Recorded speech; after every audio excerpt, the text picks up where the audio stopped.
Okay, bud. I'm gonna try to make this video so you understand what to do every day. Um, while I'm in the kitchen, I'm gonna show you the first couple things. Um, Over here in this corner, there's a headlamp if you need to go outside and feed the deer at night. You can feed them in the morning or in the daytime, but if you need to go out at night, there's a headlamp. Also, down here in the bottom drawer, there's a flashlight. If you were to feed the deer at night, you're definitely going to want a flashlight or a headlamp because it's pretty fucking dark out there. We'll get out there in a minute. If you need to cook for yourself, the toaster oven is pretty complicated, and it took us a long time to figure this fucking thing out. It starts with you hitting start. Then it opens the menu where you need to pick which one of these things you want to do by turning the dial, and then you confirm it. And then you just sort of keep picking the next thing and then confirm. Pick the next thing and then confirm, temperature, time, that kind of thing. And then you'll go back to hitting start again, and that'll light this bitch up. There's some things in the freezer. There's some ice cream, tater tots, chicken tenders, but there's probably not going to be a whole lot of other stuff in here for you. I'm sorry. There's a pack of bacon in the bottom if you want to eat. These chicken nuggets might be there when you get here as well. You're going to need stuff to drink, I think, because there's just not a lot here. I'm sorry. In the cabinet, there's some chips and peanuts. There's cashews up here on top of the fridge. This granola is okay. It's like sort of like a keto granola, so you may not like it. There's cookies. Eat anything you want. Trying to think what else you might need to know inside the house. I guess nothing. I'll take you out the front door real quick. So I've been feeding a stray cat, 2 stray cats for a long time, but the one comes around a lot and she hangs out.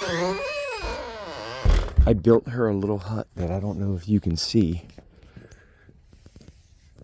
It's up inside there, and you don't need to do anything with that, but there is a little plastic bowl right there. And if you noticed in the fridge, there's a roaster chicken. I will cut some chicken off every day. You can even cut a whole leg, like, doesn't matter about the bones or anything, and you can throw some of that in the bowl for her, and then she'll go back to the back corner over there that I'm about to show you, and she'll eat dry food out of there as well. I'm gonna try to bang this out. It's really cold. So I have a bunch of feeders across the lawn. All right, for starters, don't worry about that blue one on the fence, and the red one hanging over there is actually a hummingbird feeder, so don't worry about that one either. But there's one over there, and then right there, I just throw seed on the ground. You just shake it around, a whole cup full on the ground. I throw a whole cup full into here. You can shake a little more on the ground under that feeder. And that feeder and the feeder hanging under that tree are the same kind of feeder, and I'll show you what to do with that.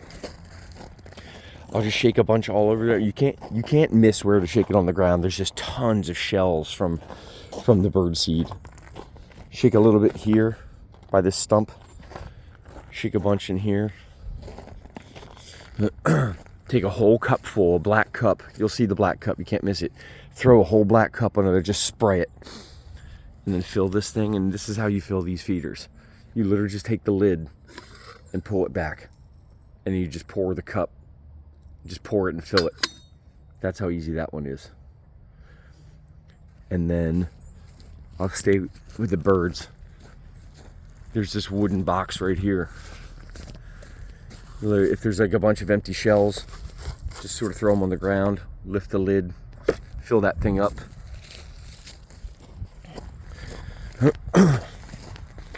And here's what you do in the back. You only need to do it once a day for the cats. There's a little hut over here that I built.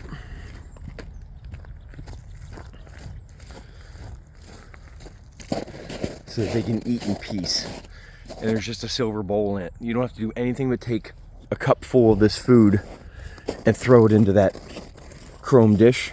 It's the same cup you use as a black plastic drinking cup. You just use it to shell out all the food for all the critters. And then you come back here, and I'll get to that in a little bit. All the corn is in the laundry room with an orange Home Depot bucket.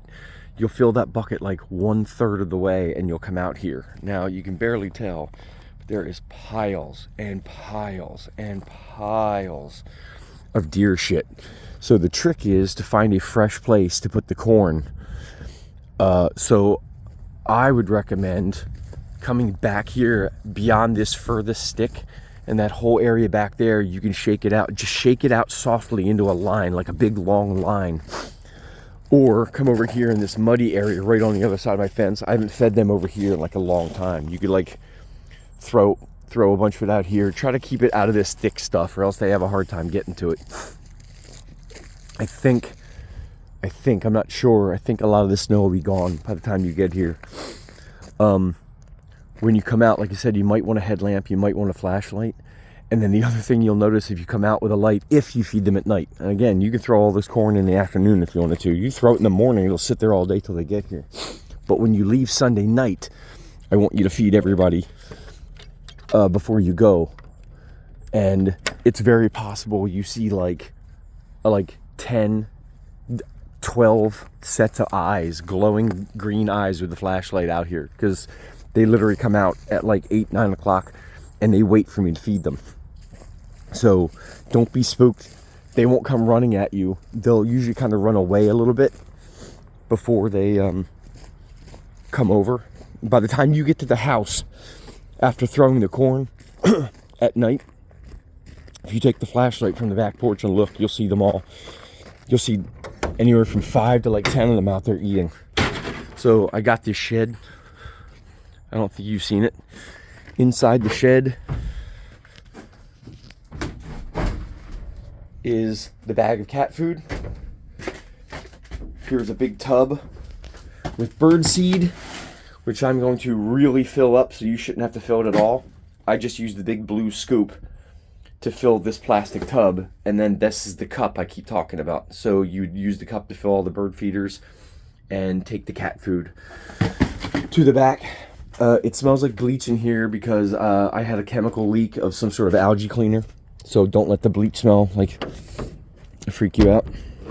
And I'm just going to show you one more thing over here. Man, it's cold. Holy fuck. So the deer corn is inside the laundry room. Bags it right here. And I'm going to get a knife. And I'm going to put a knife right there in case you need to cut another bag open. And I'm sure you will, honestly. So, yeah, I think that's it. Oh, suet. I need to show you the suet feeder. So I literally had to like lock this thing up like Fort Knox because raccoons would come every night, open this thing up and steal the suet. Hopefully it takes days for them to get through this, and the raccoons will still come and pry this thing open and eat a lot of it. But anyway, this thing is basically like locked on, and if you were to need to open this thing up and put a new one in, you take this clip off, open it up, and inside the garage there is a green metal cabinet with more cakes of suet on it. You're a pretty smart guy. I'm sure you'll figure out how to unlock that whole suet feeder deal. But yeah, here in the garage on this metal cabinet, there's a bunch of suet right there. So I think that's it. It's not rocket science. You can't really mess it up. It's just I've spent a lot of time getting these animals to come eat here. And the last thing I want to do is like lose them. So anyway, thank you. I appreciate it.